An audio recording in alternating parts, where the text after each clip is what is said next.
북한의 도발과 위협이 점입 가경인데 역시 문제는 중국의 태도일 겁니다. 베이징으로 가보겠습니다. 편상욱 특파원. 네, 베이징입니다. 예, 북한이 이런 식으로 나오면 중국도 상당히 불편할 텐데 우리가 원하는 수준의 제재에 동참하지 않는 이유가 뭘까요?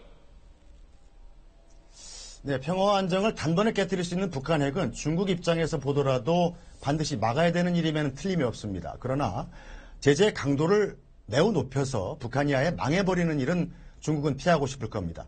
일단 난민들이 국경을 넘어서 밀려들 거고요. 또 미국과 군사 동맹을 맺고 있는 한국하고 국경을 바로 맞대는 일이 벌어집니다. 그렇게 되면 이 북한이란 완충지대가 없어지기 때문에 중국으로서는 상당히 불편한 일이 되겠죠.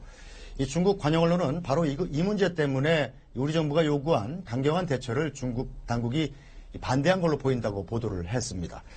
또 중국은 미국을 가장 크게 견제를 해야 되는데 북한이 미국을 계속해서 불편하게 만들고 그 결과로 인해서 이 미국의 한반도에 대한 영향력이 제한되는 것도 중국 입장에선 나쁜 일이 아닙니다.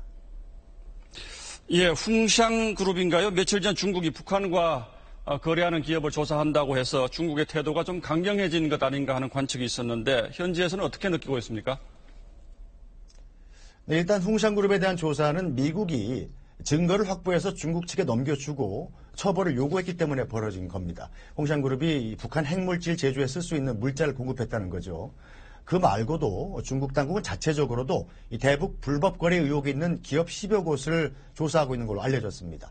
중국 입장에선 안보리 대북 제재에 상당히 성의를 보이고 있는 거죠. 그러나 북한이 아예 붕괴할 수 있는 원유 수출 중단이나 육로 운송 차단 같은 강경한 제재는 하지 않을 가능성이 큽니다.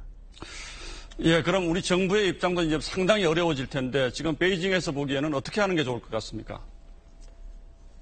네, 가뜩이나 사드 문제로 중국과 냉기류가 흐르고 있는데 우리의 선택지는 갈수록 좁아지는 것 같습니다. 그러나 한국이란 나라는 미국과 중국 양쪽에 모두 필요한 존재입니다. 우리의 전략적 가치를 확실히 인식하고 배짱 있게 나아갈 때 또 협조를 요구할 때 유연한 대처가 필요해 보입니다. 지금까지 베이징이었습니다.